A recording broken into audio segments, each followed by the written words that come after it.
Le sport à l'honneur sur Gabon Première, sur le chemin de la Cannes.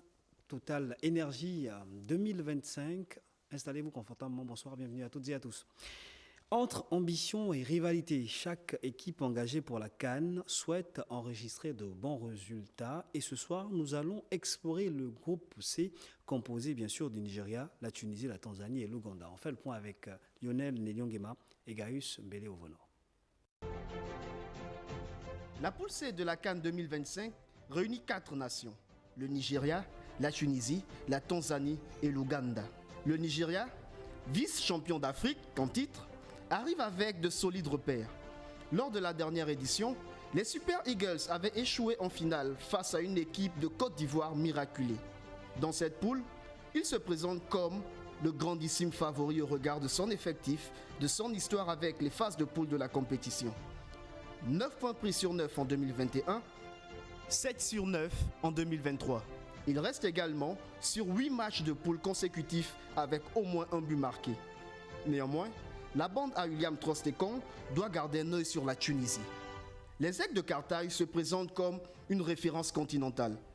Malgré une élimination en phase de poule lors de la dernière édition, les Tunisiens ont encore en souvenir leur titre obtenu en 2004 avec la génération Djaziri, Ali Boumnigel et autres Santos. Régulièrement sortis des poules en 2017, 2019 et 2022, terminant soit deuxième ou parmi les meilleurs troisièmes, l'équipe pourra notamment s'appuyer sur des cadres capables d'apporter leur expérience et leur précision offensive. Aussi, Elias Kiri, véritable métronome en milieu de terrain, va apporter son activité, sa discipline, structurant ainsi le jeu tunisien. La Tanzanie, de son côté, tentera de bousculer la hiérarchie. Ses meilleures performances restent celles de 1980 et 2004, année où elle avait réussi à marquer un point à chaque fois. Les Taifa Stars compteront notamment sur Bwana Ali Samata, figure emblématique de la sélection, et Simon Mvunza, dont la vitesse et la percussion peuvent créer des dangers à tout moment. L'Ouganda, enfin, n'a plus franchi le premier tour depuis 1979, année au cours de laquelle les Crânes avaient réalisé une grande épopée historique jusqu'en finale. S'il manque parfois de régularité, les Ougandais restent reconnus pour leur qualité. Une solidité défensive, une grande rigueur collective, une combativité inclassable et surtout un esprit guerrier qui peuvent renverser des matchs serrés. Dans ce groupe où histoire et passion se mêlent, chaque match sera un combat de rêve et de fierté. Les favoris feront valoir leur puissance, mais sur le terrain africain, rien n'est jamais écrit. Dans la tanière, pour la suite, en image, bien sûr, on parle de Nzeba Samake qui est énormément en forme. L'international gabonais, sociétaire du Stade d'Abidjan, a participé à la victoire de son équipe lors de la 13e journée du championnat de première division en Côte d'Ivoire. Entré en seconde période, le milieu de terrain a marqué le 3e but de la rencontre. Grâce à cette victoire, le Stade d'Abidjan de Samake intègre le top 5 avec un total de 20 points.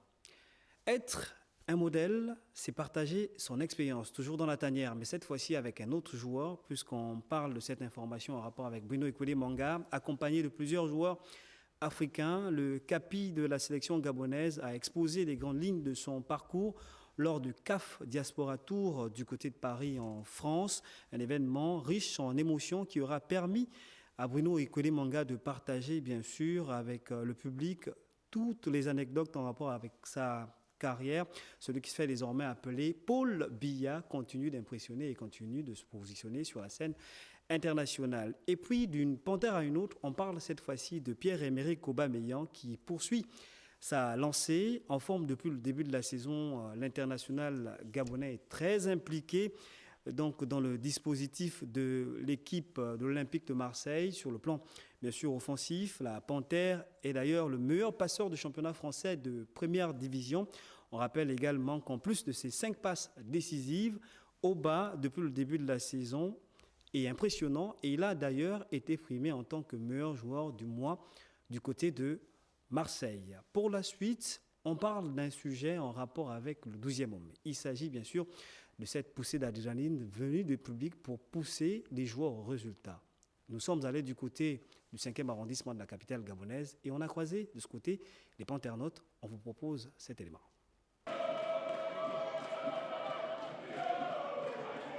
L'édition 2025 de la Coupe d'Afrique des Nations est la conséquence d'une préparation minutieuse sur et hors des terrains.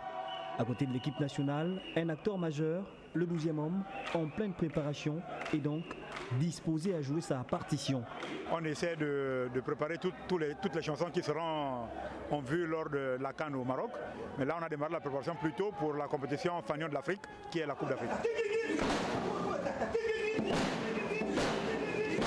Répétition des gammes et donc passage en revue du répertoire. Le menu, taille sur mesure, est préparé avec délicatesse. Un répertoire qui est essentiellement composé des chansons du terroir. On essaie de récupérer toutes les chansons qui sont populaires dans nos villages, dans nos contrées. On les adapte aux conditions des matchs.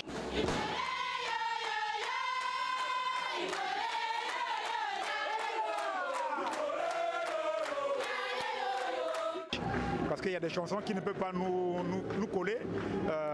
Celles qui sont chantées comme des zouks, par exemple, on ne peut pas aller zouker dans un stade. Et donc on essaie de prendre des chansons seulement où il y a la rythmique et un peu d'ambiance.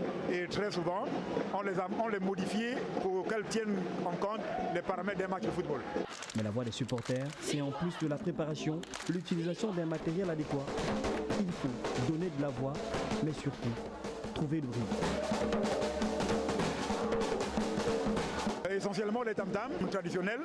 Avant, c'est vrai qu'on utilisait, à nos débuts, on utilisait les tam-tams à fabrication artisanale. Maintenant, on a les tam-tams, les caisses claires, la caisse fanfare. C'est avec ça qu'on joue et aussi beaucoup de maracas pour donner la rythmique quand les mains commencent à se fatiguer.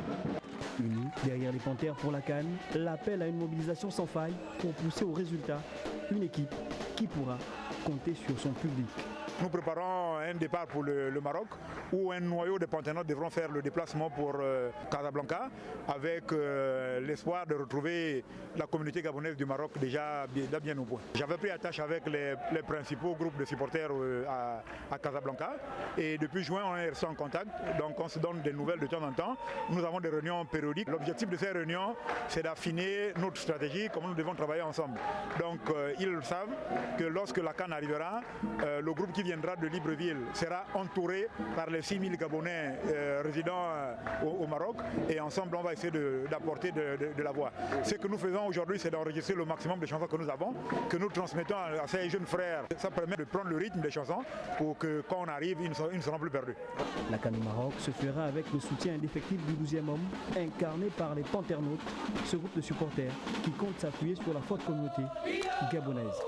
Tous derrière le 11 national.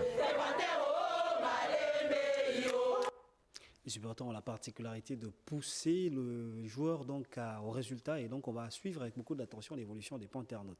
Voilà qui met un terme à ce nouveau numéro de Sur le chemin de la CAN. L'actualité continue bien sûr sur Gabon Première. Prochain rendez-vous avec la synthèse du journal en langue. On se dit demain. Bye bye.